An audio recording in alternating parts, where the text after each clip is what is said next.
Good evening, everyone, and welcome to our second episode of Pamela Roth Live. If you're joining us for the first time and you've seen previous podcasts of mine, this is a new podcast, so it's called Pamela Roth Live. And I want to thank Anthony, my producer. Good evening. So today is July 18th on Monday night. We're starting a little late due to some technical difficulties of getting to the studio. So good evening, everybody. And it's my pleasure to bring to you our guest tonight, Tim W. Sutton. Tim is a veteran police officer for 33 years in law enforcement in the state of Virginia. And he's appearing with us tonight, and we are going to be discussing the nuances of recognizing and dealing with Alzheimer's and dementia and autism as it affects people from children on up through adults, and Tim's dealings with people in the community as a police officer. Good evening, Tim. Hey, Pamela. Glad to be here. Appreciate you bringing me on. Thank you. I love the accent. I can listen to you all night. I don't hear it. I don't hear my accent either until I go down south and everybody tells me, it's like, you talk with an accent. I thought you had. No, you just hear with an accent. That's exactly right. So as you heard the little brief discussion, as we spoke earlier today, I am so interested in what it is that you do. As I had explained to you off camera, I had my own dealings with dementia. Right. With my mom, and my mother had passed away during COVID from dementia, and it's just unfortunate because I always associated Alzheimer's with old age. And growing up, as we discussed, and we never knew what to call. We never called it Alzheimer's or dementia. Right. You just figure, it's your grandparents. They're just getting old and forgetful. And it wasn't until I had to have my own experience with it with my mom when she was diagnosed is when you start seeing, the changes in somebody. But unfortunately, by the time, for instance, my mother was diagnosed with it, it was just too far gone. Right. And there's all those little differences that you start seeing. So I want you to educate all of us because you're the expert now. That's why you're here. So thank you for joining us. Well, Pamela, you didn't hear the words dementia. You didn't hear the words Alzheimer's. But what you did hear is, grandma's a little senile, or the senility. You would hear that word over and over and over again. And dementia, and as more knowledge developed and more research was done, they started to realize this dementia. And it pretty much means dementia is basically a loss of reasoning, judgment, or ability to do things that are everyday life. It's not losing your keys here or forgetting where you parked. It's remembering how to brush your teeth or how to feed yourself or how to clothe yourself. Yeah, that we do every day. So a lot of times you hear people talk about, Dad went in the bathroom to brush his teeth and he was in there for 20 minutes. Well, many of your dementias cause you to lose that short-term memory. So if somebody has brought him in to live with them, all of a sudden he doesn't realize where he is. And one thing to listen for with dementias is when they start to say, I want to go home. Yes. Because in their mind, they're not where they're supposed to be. They're supposed to be somewhere else. But one example I use when I teach, talking about your everyday things, is, tell me if you know how many steps there are to brushing your teeth. Any idea? Me personally? Yeah. How many steps do you think there are to brushing your teeth? So you got to get the toothbrush, wet the toothbrush. You get the toothpaste, maybe take the cap off the toothpaste. If you had to go through it item by item, it's not just get the toothbrush, put the toothpaste on and brush your teeth. But you're right. If you have to go through every single step, there's a lot of steps in there. Well, what if you're not familiar with where you are? Where's the bathroom? You got to work through that process and get to the bathroom. Okay, it's dark in the bathroom. How do I turn the light on? Law enforcement, I know that typically on the doorknob side, on the inside, 4 feet up, there's a switch. Well, let's say Grandpa's able to get the light on. He's standing in front of the mirror, looking at the sink, and maybe there are 2 or 3 toothbrushes sitting in the glass. How do I know which one's mine? So I decided to pick one, And to take the toothpaste, is it a flip off top? Is it a screw off top? How do I open that? And once I do open it, am I supposed to put water on the toothbrush first and then the toothpaste? Or do I put the toothpaste on and then put water on the brush? So you can see how dad used to take 2 minutes to brush his teeth, Right. and now it's taking him 15, 20 minutes. Well, And another, I noticed the confusion sets in right. because And that's the frustrating thing is in the beginning, many times people with dementia, they can hide it. Walking up into a crowd and somebody coming up to talk to them, hey, buddy, I haven't seen you in a long time. They've forgotten the name. But that person acted like they knew them. So, hey, bud, I haven't seen you, and not using names and things like that. And I think the tough part is when you're with them day in and day out, as things start to disappear, you don't pick up on a lot of the changes. But when somebody is spend some time with them, and then maybe you come in a month later and see them, you start to pick up on some of those things. Wow, they had forgotten this or forgotten that. But the dementia causes typically a loss of that short-term memory. The thing is, if you've met one person with dementia, you've met one person with dementia. Every single one is different. yes. And right now, the Alzheimer's Association says there are over 6 million people in this country who are dealing with a form of dementia. See, And it's what I not learned, going anywhere. right, and what I learned, Tim, from my experience with my mother, because I joined a dementia support group, Good. so I could learn. Because of course, our initial reaction, I'm sure you've dealt with this with so many families in your community in Virginia, is that as family members, we get frustrated Oh, yeah. because we get very frustrated. Like, for instance, I was trying to feed my mom. She didn't want to eat. She said she wasn't hungry. Right. Or if she misplaced something that I just gave her a day or so ago. And this is something else I notice. And tell me if this happens with people with dementia. They hide things. They hoard things. Or they hoard and hide. Yes, Yes. my mom became a hoarder. Um, I'm hoping I'm not picking up on that because I'm starting to hoard things. But they also hide things. Like I know we gave Right. my mom important documents, and Right. like literally 2 days later, we had no idea where she put them. And she said, I hid it so no one takes it. But then she didn't remember where she hid it. Right. But I know, like I said, we would get frustrated because we did not know that this was signs of dementia. And under the umbrella of Alzheimer's is basically the umbrella, and Yeah. all of these different types of dementia fall under that. Well, actually, you've got the umbrella is the dementia itself, and under there are about 100 and some different forms of dementia.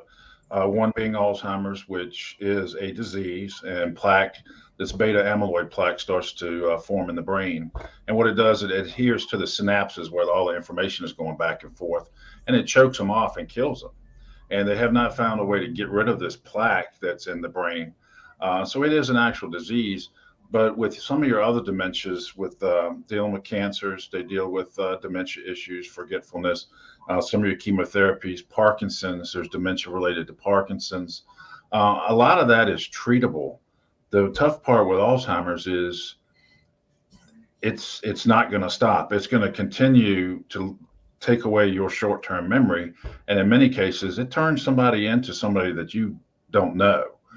You've got grandma who was at church every time the doors were open, and all of a sudden she's starting to cuss like a sailor, and you're wondering where in the world did she ever hear that? But it changes their personality, and unfortunately, you're robbed of that person. They're taken away from you, the Yes. person you knew. And I had one young lady I dealt with, I actually went to high school with, called me a few years ago. And we went out there, and how I got involved in this is dealing with the tracking system to help you find people who wander off or elope. But I remember I went and met Amy and her mom seemed fine, but a little bit of, I don't know, clarity issues. But she wore one of these transmitters in case she got lost. Well, about 6 months later, Amy called me and said, hey, my mom keeps calling me sissy. And I said, well, she has probably lost that much of her memory to where she thinks you're her sister. Well, 6, 8 months went by, and Amy called me back and said, Tim, my mom keeps calling me mom. And I can only imagine how that feels. But I said, she has probably lost that much of her memory, and she honestly thinks you're her mom. And that's tough to go through. And what I love with what I do is going out. No, who expects somebody with a gun and a badge to come in and sit down at your kitchen table and explain to the caregivers or care partners what they're going through? I love that because it helps break that wall down. But most people think, hey, police officers are out there locking up bad guys and forcing traffic. But here I am sitting at a kitchen table explaining to a caregiver what's going on in their life. And, I know that we got some great doctors out there, but not all of them are taking the time to explain, hey, this is a progression. This is what you need to get ready for. You talk about hiding things and why it's important for law enforcement to understand they will hide things and forget they hit them. Not just forget where they hit them, but they forget they hit them. And all of a sudden it's not there. What's their automatic assumption? Someone stole it. Exactly. And we get the calls because my daughter stole this or somebody stole that. When in fact they put it somewhere and turned around and they didn't remember where they put it. So law enforcement, we're dealing with it. And my thing is 6 million people in this country, the problem's not going away. And with the baby boomers in that generation, everybody's getting older. 65 years of age, it's about a 10% chance you'll develop Alzheimer's. And 85 years old, it's 49-50% chance you'll develop it. So we are going to be responding on these calls. So because when people can't figure out what to do, what do? They call 911. And why do they call it? Because we show up. And then also, Tim, in reading about you in a discussion earlier, you've been a police officer for the last 33 years. How did you become involved? Because I know you also created a not-for-profit organization called betterunderstanding.org, betterunderstanding.org. Yeah, that's my LLC, my consulting business, and we've actually also formed a Better Understanding, a nonprofit. It is a betterunderstanding.org. Back in 2002, the agency I worked for, my sheriff came to me and just pulled me aside and said, "Hey, you're going to run a program." And I said, "Okay, well, what is it?" It helps you find missing people. Well, it ended up being one of these tracking systems. There are a few companies out there that do these tracking systems where, Anthony, that's going to be org for the nonprofit. And what it ended up being a 3-day class where me and 15 officers went out and we learned how to put on these wristbands, ankle bands, wherever they'll wear it. And that caregiver, if for some reason that individual wanders off, they call 911 and I have a team, we can come out and track them. Well, as I went out and started to meet a lot of these families, the wandering, the elopement was an issue. I realized that was an issue, but I also saw that they were dealing with a lot of other issues. I shared with you earlier about the first boy with autism I met. His story's out there. Mom shares that all the time, Matthew Frank. And he was 6 years old. And as soon as I got out and walked in, the first thing he did was walk up and grab my weapon. And we're telling him, "No, Matthew, you don't do that." And he was non-speaking. There's been a change from nonverbal to non-speaking because a lot of times some of them will scream or squeal, which are verbalizations. So the correct term that they try to use now is non-speaking. But we went in and all of a sudden he would come over and start leaning up against my weapon. And we're telling him no, trying to reinforce that. And I was sitting at the kitchen table talking to Mom and Dad, and I felt something under my chair and I looked down and Matthew was laying on the floor and he had his finger up the barrel of my weapon. And I got to thinking, unless with autism specifically, unless there's an underlying condition, a person with autism looks no different than anybody else. So I bumped ahead 20, 25 years and said, okay, I'm standing in a convenience store and Matthew comes in, looks no different than anybody else. And he comes over and puts his hand on my weapon. What am I to assume if somebody walks up to me in uniform and grabs my weapon? Well, you're trained to react and obviously respond with force because it's your life versus that person's life. Because if that person then again takes the weapon off of you, right, now it's your life. So you, like you said, you don't know whether or not this individual, such as Matthew, has autism. Right. And if he grabs it, with force. I'm going to do what I was trained to do, is protect myself. Right. And if I grab hold of his arm, and autism is all sensory driven. It's all the senses are challenged. There are some who are hypersensitive that if you touch the skin just barely, it feels like razor blades are cutting through their skin. Yes. There are other ones that you could grab and hold on as tight as possible. They wouldn't even have a clue you're holding on to them. But if I reached over to protect myself and I grabbed his arm and it felt like razor blades, anybody is going to try to get away from that pain. I'm interpreting it as it's resisting arrest, assault on law enforcement, and it ends up in a knockdown, drag out, and we're fighting. And people with autism are very strong. And part of their brain that controls your fight, flight, or freeze, what you do when you're startled, Yes. the amygdala, many times is enlarged. And there have been cases where it's 4 times larger. So when they have something, they're shocked or surprised or scared, they have a catastrophic reaction, adrenaline rush. So you're in a heck of a fight. And if I'm able to get him in handcuffs behind him and he's laying on the floor on his stomach and I'm sitting there trying to catch my breath, it would have been nice if somebody had told me that a lot of times with autism and other disabilities, they're hypotonic, where their muscles are not fully developed, specifically right here in the chest. So while he's laying there trying to catch his breath, I'm sitting there trying to catch my breath. He can't catch his breath and he ends up dying from positional asphyxiation. That would have been good information to have. I encourage all officers, once you get them in handcuff, roll them on the side. I know 2013, Frederick, Maryland had an issue.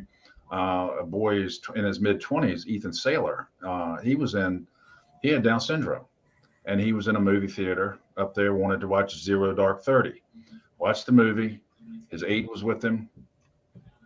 Movie ended. He wanted to stay and watch it again. So the aide asked the manager. Manager said, no, he needs to leave.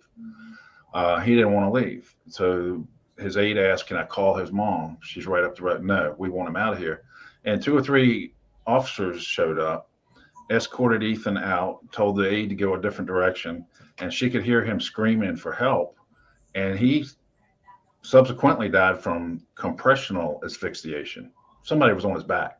And it was a huge suit up there in Frederick, Maryland that happened. But, I wasn't there. I can't say, hey, this person did this wrong, right? What? I'm just saying these situations like this are happening.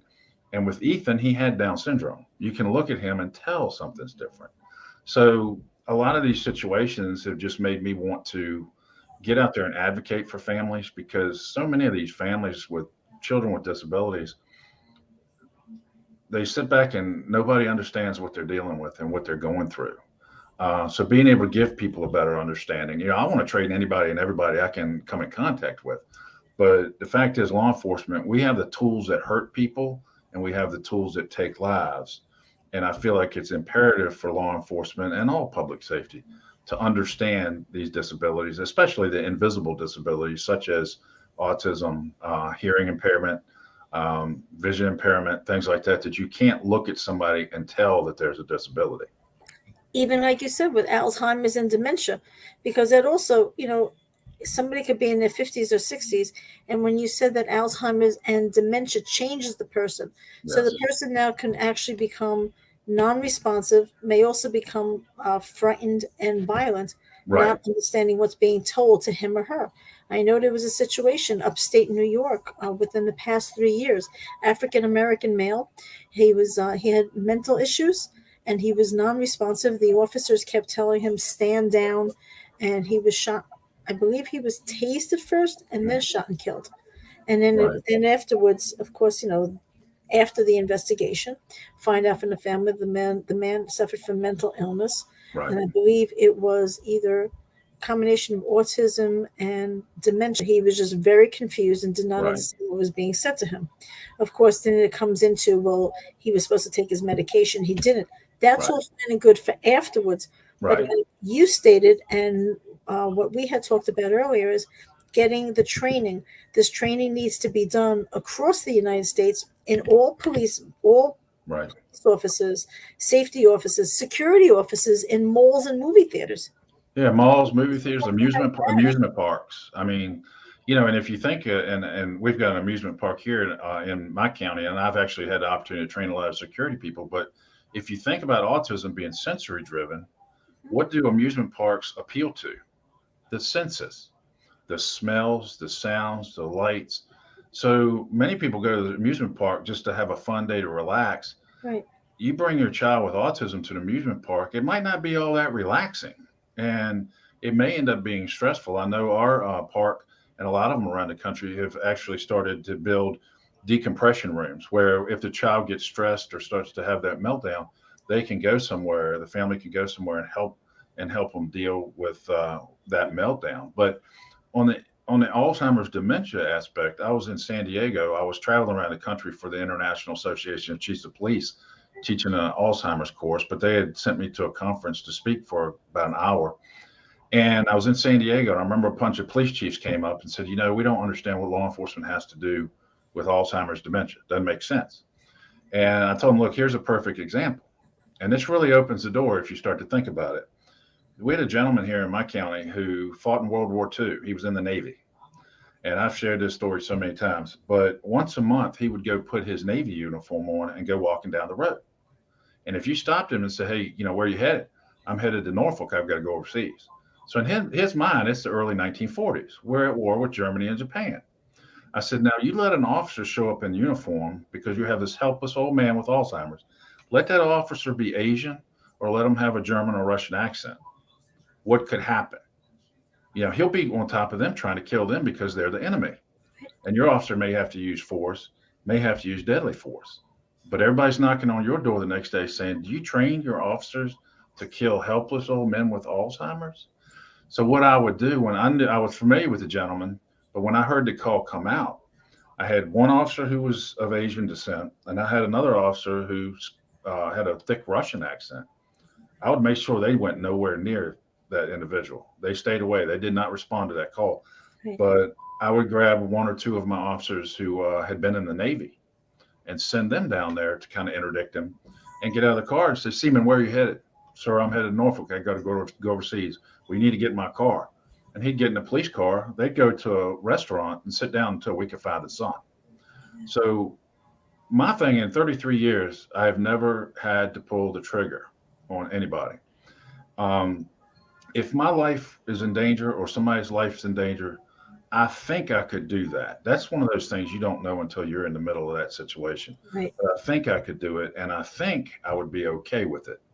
But if I misinterpreted a behavior and took somebody's life only to realize they weren't trying to hurt me, that's something I've got to live with for the rest of my life. And I don't want any other officer to ever have to go through that. I know I can't stop all of it from happening, but if I can get some of it to stop, because, I look at my position in law enforcement and I've been able to get in different places that typically, if I wasn't in a uniform, I wouldn't have been able to get in those places to speak. But being able to advocate for these parents and these caregivers, care partners, whatever you want to call them, I just feel like it needs to be done. And I appreciate you doing that. Now, you actually are still going around the country lecturing and teaching other law enforcement agencies? Yeah, when I'm invited, I've been around the state, Virginia, different locations 4 times this year. I have been around the country. The Alzheimer's grant for the International Association of Chiefs of Police actually ran out. So they've gotten some inquiries, and I actually teach with another retired officer who lives in Texas, who is a retired lieutenant from Gretna, I believe New Orleans, down in that area, but he's moved to Texas. So, if there are any inquiries, you can contact me and we will get out there. We typically do an 8-hour class on just Alzheimer's, or myself, I can come out and do a 4-hour block on autism, intellectual disability, and a 4-hour on Alzheimer's dementia. That's, I like the fact that I can give 2 topics in one day. And even though Alzheimer's and autism are not the same thing, the way you interact with people, whether it's Alzheimer's or autism, is very similar. You don't touch them unless you absolutely have to touch them. But with Alzheimer's, a lot of it is realizing where they are in their mind. I've had a lot of people, I go up and say, well, where are they at? I know it's not grammatically correct. And they're like, you're the second person who's asked me that. And I said, who was the other? And they said, the Alzheimer's Association. I said, I need to know where they are in their mind. Right. And I try to find out, okay, did they spend their 20s and 30s robbing places, assaulting law enforcement? Because they go missing and somebody's looking for them. In their mind, they may have just robbed the place and they know the police are looking for them. So instead of looking for somebody who's lost, in their mind, they're trying to get away from the police. And so it's always good, and even if they're walking down the road, we had a situation here. A lady was walking down the road on a Sunday morning. An officer just stopped down and started talking to her. And she didn't need any help. She was walking to work. Everything's fine. You sure you don't need anything? No. And he said, where do you work? And she said, Azalea Mall, which was torn down 10 years before. So that was like, okay, that's a light bulb went off. Something's not right because if she gets there, she's not going to recognize it, and she's probably going to keep on walking into Richmond. So being able to ask those strategic questions and pick up on things to figure out where they think they are in their mind is paramount. Because I know here in New York, a lot of times there'll be, we get the Amber Alerts, of course, when there's a child that goes missing, but then we've also gotten alerts of an adult, whether it's a man or a woman, who's gone missing. Right. Unfortunately, the individual just walks out of their home or Right. sometimes out of a facility. And, you hope and pray that somebody finds them and it'll be okay, because they've actually walked out of their homes in the dead of wintertime with just like their house clothing on and nothing Right. else. And they're wandering around in the streets. If it's 10 degrees outside, they're going to be barely dressed, probably don't have any shoes on. They've got their night clothes. And if it's 100 degrees outside, they're going to have a wool cap on, coat, whatever. Yeah. So that's one thing that really would tip you off if you see somebody that does not appear. And you don't have to talk elderly. There are cases of people in their 30s with Alzheimer's. I've traveled around the state with a retired FBI agent, Bob Schaefer, and he's actually got a book out. It's called The Identity Thief of the 21st Century. And he and I have traveled. The Identity Thief of the 21st Century, Robert Schaefer. But his wife actually got diagnosed in her late 40s. And he had to actually retire and sell everything. And he was from New York, actually. He was a New York trooper for a while, then a police officer up there, then went with the FBI, ended up in Virginia Beach here working for the FBI. And once they realized what's going on with her, had to sell the boat, sold everything, moved here just outside of Richmond so he could be here with their kids and try to take care of her. So yeah, there are a lot of younger cases that we're seeing. So it's not just elderly. That's what we need to realize. It's very sad when you see somebody, and the more I'm learning now. I didn't see that when it was happening to my mother, Right. because we were not familiar with it. Right. And I know from my understanding of it is it's like little, like the light bulbs when you string them across on a Christmas tree. Mm-hmm. Once those little light bulbs go out here and there, they flicker, they go dim, and then they're out. That's parts of their memory that they're just not getting back. Right. And you hear a lot of people say, oh, they had a good day, had a bad day. Mm-hmm. They will have some moments of clarity. And I always refer to it as a light bulb. I say, if you take a light bulb and you screw it all the way in and turn it on, it's bright. You unscrew it 2 or 3 turns and you click it on and there's nothing. But sometimes if you screw it in and back it off about a turn or a turn and a half, it goes out. But what happens if you shake it a little bit? You might get a flicker. Yes. But you could talk to somebody with Alzheimer's, dementia, and they're perfectly fine. And 15 minutes later, they have no idea where they are, where they're going, or anything like that. And I tell officers, one of the issues that's affected, it's interesting you brought up the having to try to get your mom to eat, because I did run across one lady. One of the first things that was affected was her ability to realize she was hungry. Mm-hmm. And she never wanted to eat. And I came over to meet the family. And to keep her from getting up from the kitchen table, they took a bed sheet and tied her to the chair. And I said, no, you cannot do that. We've got to find some other way to do that. But that was one of the first things that went with her, was the ability to realize she was hungry. I had another lady, first thing she lost was the ability to carry on conversation. She would sit there and just talk in what we call word salad. You couldn't understand anything she's saying, but she thought she was carrying on a conversation with you. So yes. I would sit there and talk back and, oh yeah, and go along with it. I'm not going to, sit there and just ignore her. And I remember one time I walked into a house and the lady called me. She said, oh, I love you, Bowling Green police officers. Well, I don't work for Bowling Green, but am I going to tell her any different? That's her reality. That's where she is. I don't see it as lying to somebody with autism. Alzheimer's, if you go to their reality, that's real to them. And I'm not going to tell her any different because I don't want to cause the problem to be worse. I don't see it, back to Amy and her mom, thinking she's her sister and then thinking she's her mom. When I first met her, Amy had said, Mom keeps asking, where's Dad? Yeah. And she said, Mom, Dad died 2 years ago. 10 minutes later, when's your dad coming home? Well, mom, remember dad died 2 years ago.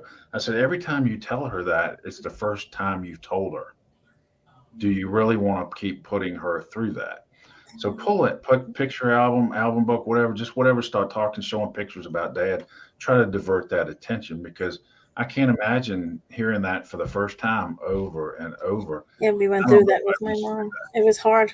Yeah, because she would say, where's your father? Where is he? I'm waiting for him. And then when we said, mommy, daddy died, like 10 years ago. that. Right, Why didn't you tell me? And I'm like, okay, we're not going to do this because she started getting upset. But right. then as her memory started fading, she looked at my older brother, which is the firstborn son. Mm, She didn't remember anymore him yeah, as her son. She started calling him her husband. yeah. And he would get really all freaked out and upset about it. I said, just let it go. I go, let it go. Just let just mom talk. That's it. And it's not her, it's the disease, it's the dementia, it's not her.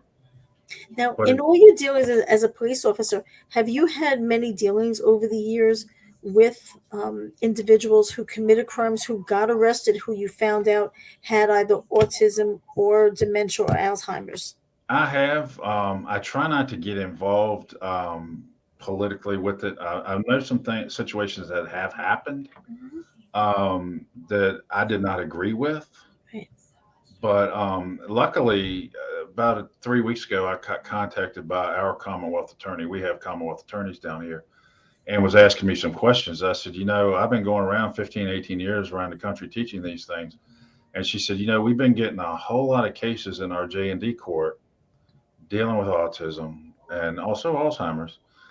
Would you be available to come talk to us about some of this? And there are times when, you've got to prove intent a lot of times. There's a lot of times when you find out their intent was not to do this or do that. And a lot of times it's domestic assaults. When, here in Virginia, if you get on scene, you've got signs of an assault for domestic, and you've got a predominant aggressor. The code section says you shall make an arrest. We have no choice. So you take a husband, and I had a situation where we got called to a house. The husband called 911, said the house was on fire. So fire department, all of us are going down there. We get there. He's sitting at the kitchen table eating dinner. Wife has a black eye. And he's like, why don't y'all come on in? Come on in. Well, in talking to her, apparently he had lived through a fire once before. So he was reliving an event. Mm-hmm. But she was telling me he's got Alzheimer's. I just brought him home from the hospital. He doesn't even realize I'm his wife. Well, my thought was his intent to assault his spouse? What happened was she was afraid he was going to get out of the house when he was panicking. And she stood in the doorway to try to keep him from leaving. And he threw her down and she hit the coffee table. Here in Virginia, and I think most states have something in there, but in a separate part of our code section, it refers to domestic assaults. And it says, under those circumstances, with the predominant aggressor, probable cause to make the arrest, you shall make an arrest. Everybody's being taught that, but they're not being taught the other part that says, unless there are extenuating circumstances that will call for another course of action. No, we don't have that in New York. And see, my thing, I make my officers, we have to do a report. We've got to document everything, the whole situation. If we did not make an arrest, we need to put in there why we did not make an arrest. But we also need to put in there what we did do. Did we take him to the hospital? It's not something you throw your hands up and, oh, it's not a domestic and leave. You still need to document. It was technically a domestic assault, but it didn't meet the criteria to make the arrest. But you better make sure you do something. But yeah, that's one. And especially here in places I've been, many of the code sections have something in there. A lot of times it's not being taught, because if you take somebody in his situation and put him in a lockdown facility in the general population, and next thing you know, the corrections officers come in the morning and he's laying on the ground with a pool of blood, and you walk up and say, hey, what happened? What's he going to tell you? I don't know. Yeah, he's not going to remember. So it's not the safest course of action for that person. We need to do something, but it might not be the best thing. And I'll tell you, with the autism, we did have a situation, a 21-year-old, Virginia, if you've got a disability or a special need, you can go to public schools from age 2 to 22. And that's why we'll end up sometimes with a 21-year-old in high school. And this boy was bigger than me. I've dealt with him in the past a few times, trying to deal with situation, but he was taken and put in a new environment. Autism, they need routine, they need structure. If you change that routine or structure, they will have a meltdown. Well, he was taken to a new high school. He assaulted a teacher. He assaulted the school resource officer. We get there. As soon as we put handcuffs on him, he sat down. And 21 years old, but everywhere he went, he carried two little figurines, Tom and Jerry. And in this hand, he had a stack of DVDs of Tom and Jerry. And we're sitting on the sidewalk, and somebody comes up, you need to take him. He's an adult, take him to jail. I said, I don't really think that's the best course of action, because he's going to become a victim in there. Yes, that's unfortunate. He will. We were pushed and pushed, take him and I was like, hold no. And I had known the boy. His mom had died about 8 years before. She was a special ed teacher, but she had passed away. Dad was trying to take care of him, knew nothing about the autism. And Dad had pancreatic cancer. He was dying. So I said, no, we've got to do something. So what we ended up doing, we ECO'd him, got an emergency custody order to get him to a hospital. And then ended up taking, once he cleared medically, TDO'd him on mental, put him in a facility. And I said, here's what we need to do. Dad can't get the resources he needs. When he gets out, we're going to have warrants for him for the assaults, but we're going to get them releasable, or either bring them to the magistrate and have them release them to the father. I said, but we've got to charge him, because my goal was to get him in front of a judge. So all those services the dad could not get, the judge could order. So it was using that system like that. It wasn't because we wanted to arrest him. In looking at it, I was like, the only way we're going to be able to get him the service, because Dad's not going to be around that much longer, because Dad's really sick. I said, we've got to get him in front of a judge. So we ended up doing that, and we were successful in getting him the services. See, the problem that we have here with, I'll use Rikers Island as an example, which is the city jail, that I don't know how much you're familiar with Rikers Island and what you hear about it, when you're down in Virginia, but you could be sentenced to Rikers Island for what's considered a bullet for 1 year on a lesser crime. Right. People stay in Rikers Island. They could be there for a long while, anywhere from months to years, while they're awaiting trial, or if the bail is extremely high. Right. But unfortunately, a lot of inmates who do have mental illness or possibly dementia or Alzheimer's, the problem is that they're not getting the mental health treatment that they need while they're in Rikers Island. And even if they're there sentenced to that 1 year, they languish in jail. They're not getting the help that they need. And when they come back out on the streets, they still have these mental health issues that have not been addressed in the correctional facilities. Do you have a situation like that in Virginia, both in the local jails or in the state prison? Yeah, I've tried to get into some local jail. I've had some corrections officers in my classes, and they're like, man, we need you. Because if you think about it, how many people do you think with autism are incarcerated? How many people were put in a facility already with Alzheimer's? Because those corrections officers, they become caregivers. So if they don't understand that stuff, then they're probably not going to handle it properly. And you're going to think somebody's being, they got a problem. They're bucking the authority or whatever. In Virginia, they've actually built geriatric correction facilities to address the issue of those who get arrested with dementia. But think about somebody who's got a 40, 50-year term, or in there for life. Right. They're going to develop Alzheimer's dementia while they're incarcerated. Are those corrections officers going to understand what's going on, or is this just somebody who's trying to be hard to get along with?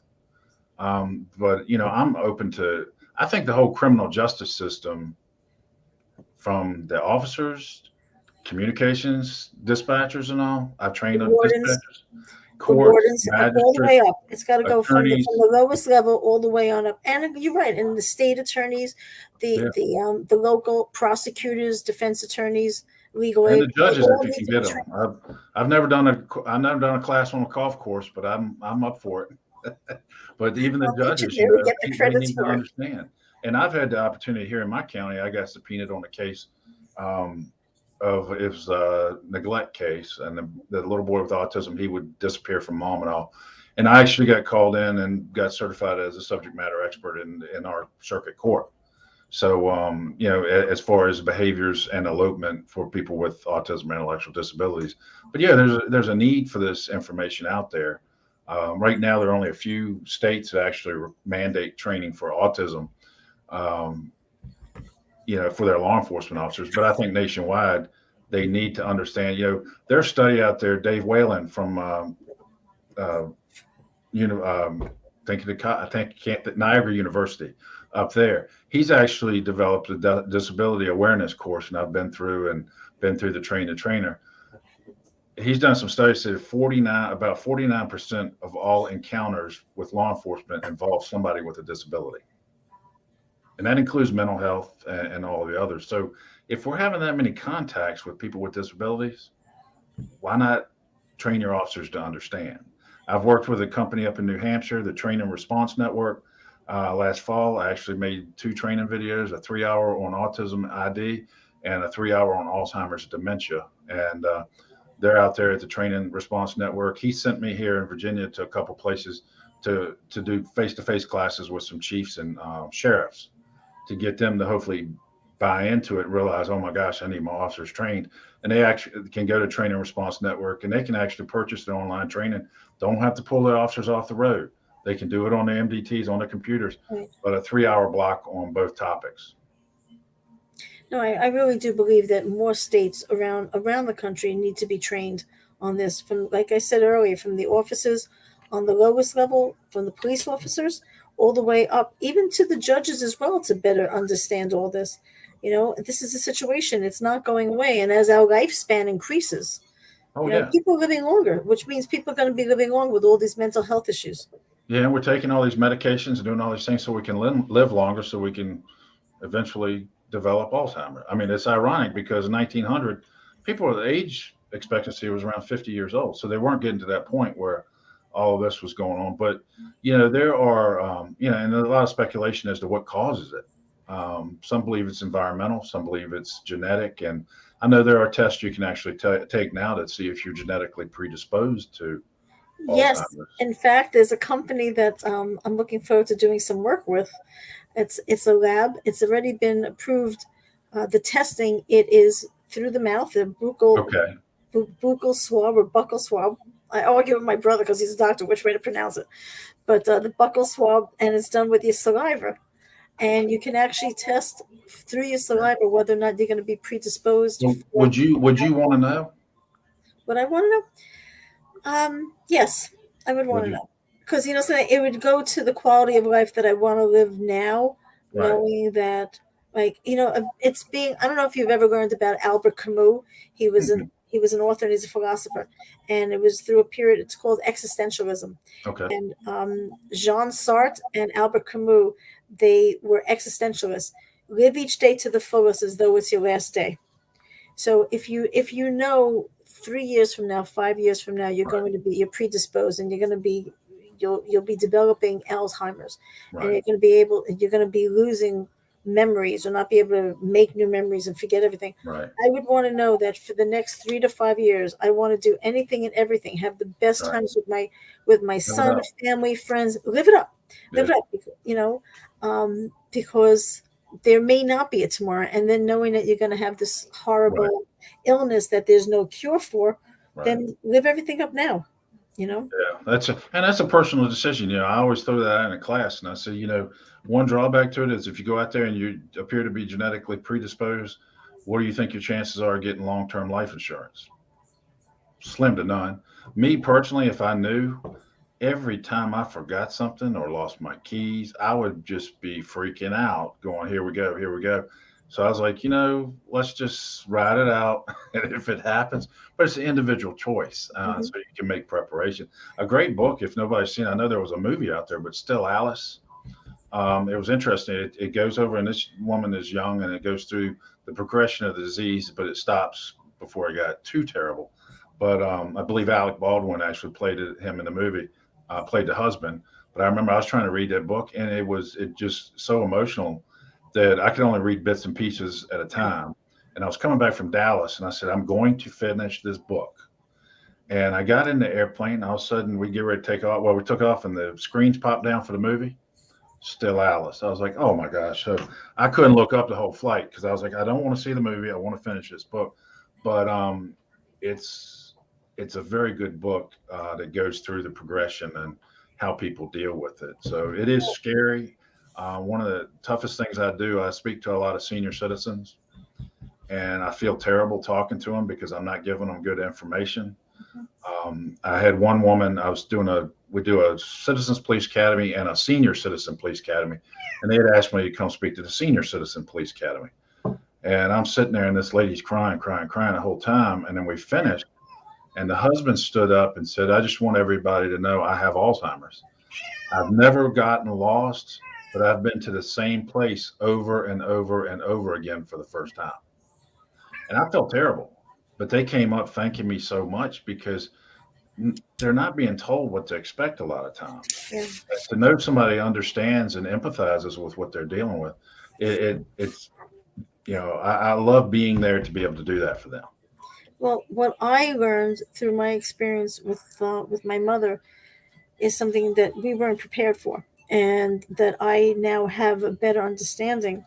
Where if I know somebody whose mother or father is experiencing Yeah. or starting to experience this, what the information that I could give to someone right now would be have a lot of pain. I'm sorry, hold on one second. Cat's joining us.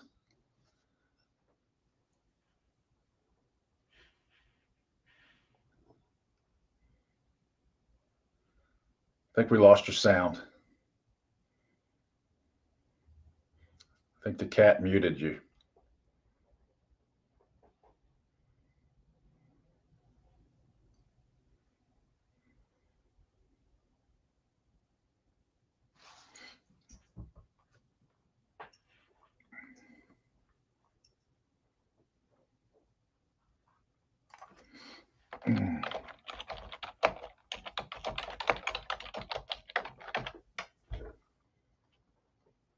You able to hear me? Yeah, just what I was going to share with whatever L I'm doing. I have been working with some individuals here in the Richmond area of Virginia, and we have actually started a nonprofit called A Better Understanding, like we talked about earlier.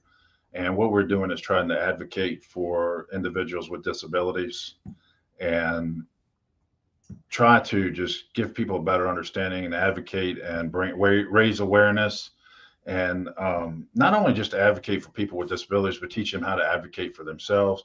We want to raise awareness of businesses and different people who are reaching out, helping the special needs community.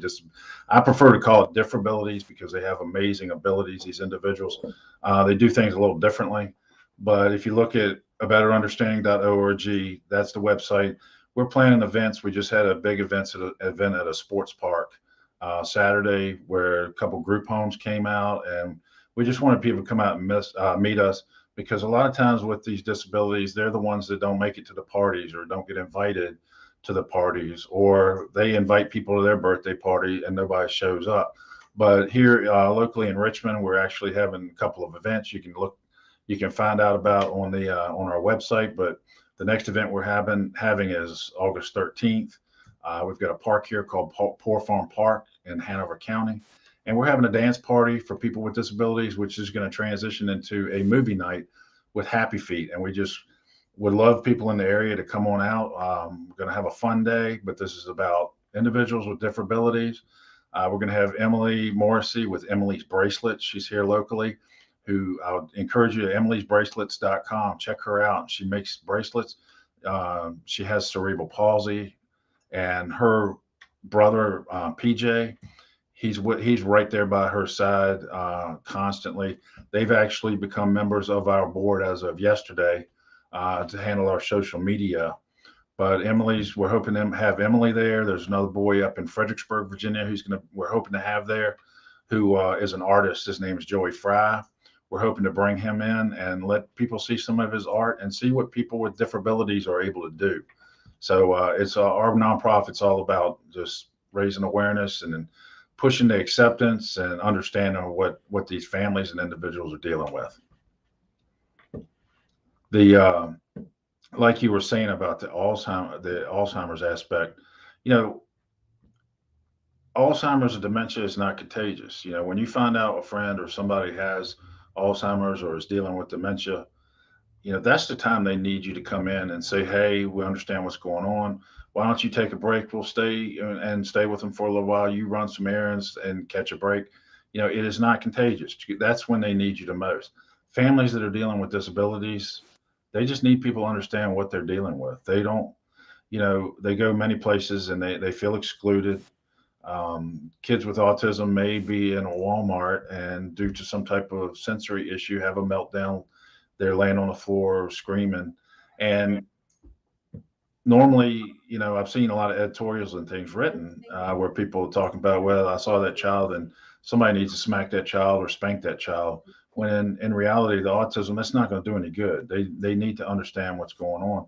And it's difficult sometimes for the families to be able to go out to dinners and things like that. I had one family, they had a son who was dealing with a disorder called Williams syndrome. And unfortunately, when he was 6 years old, Nate passed away. His heart stopped working. He had so many issues. And I remember about 4 or 5 months after he passed, the parents and their daughter went to Virginia Beach. And I was talking to them afterwards, and they said, we have not been to a restaurant in 6 years because it's so labor intensive and it was so difficult. And they felt guilty because they went to a restaurant, but it was just so difficult, their life at the time. And so think about what the families are dealing with and how they're struggling. And they just need some understanding, empathy. And that's why I call what I call a better understanding. Everybody needs a better understanding. So, please look us up. If you've got any questions or anything, my email is aawareness12@yahoo.com. You can go to my personal website. It's tim-sutton.com and find out more about what I'm trying to do and what we as a nonprofit are trying to do here in the area. You back with me? Let's try this out. Can you hear me now? I got you now. Yay, I feel like that's telephone commercial. So we had a little difficulty here because the cat walked across the keyboard and knocked out the mic. Oh, well. Things you don't expect to happen. That's okay. That's all right. We managed. Well, thank you so much for explaining everything. I was able to hear everything that you were saying. Oh, good. No, just so you know, I would very much like to get involved with you and the not-for-profit organization that you have, betterunderstanding.org, especially because, like I said, what I went through, with my mom, and then I think I may have even noticed it with my aunt. As you were saying, my aunt passed away at 96 from old age. Wow. But all of a sudden, like, she went from this very nice, quiet, she was elegant lady with the little hand gloves and everything else. She wore clothes, even when they went way out of style, she was still dressing like in the 40s. She never wore pants in her life, always dresses and skirts, very ladylike, very feminine. And all of a sudden, one day, she's cursing up a storm. I'm going like, where's that coming from? That's what I said. They can cuss like sailors. And it was just wild because I thinking to myself, was she holding that in for like 50 years or more? But she must have started getting it also. But we, again, never noticed it because we just figured, Aunt Mary's going to kind of like just flipping the bird with people. It was just all sorts of crazy things she was doing. But as I got more to understand all of this through the support groups that I became a member of, like I was trying to say before I lost my signal, is that for anybody who is now experiencing it with a family member, with a loved one, have patience. Don't get frustrated with them because they don't understand your frustration. And I know from, again, with my mom, when my older brother would yell at my mother, she would start crying, not understanding why he's yelling at her. And I would have to tell him, I'm like, it's still mom, but mom's a little different right now. And you can't yell at her because she doesn't understand what she's saying or doing. So I learned, definitely have patience, and what helps is also play their favorite songs or favorite music. Music is huge. It's so huge because we would play Frank Sinatra for her. She remembered all the lyrics. She wouldn't remember anything from earlier in the day or from yesterday. She knew all the lyrics from all the songs. There have been studies where you have individuals who don't even speak. You put that music on, next thing you know, they're singing to music, and they're like, where did that come from? So therapy-wise, the music is a huge plus. And find that music that's from their time and play that. It's kind of whatever you can do to help soothe it. Because what I try to tell people when in class, I tell them, look, if you were on the way here to this class and you got halfway here and you're thinking, wait a minute, I used the stove, did I turn it off?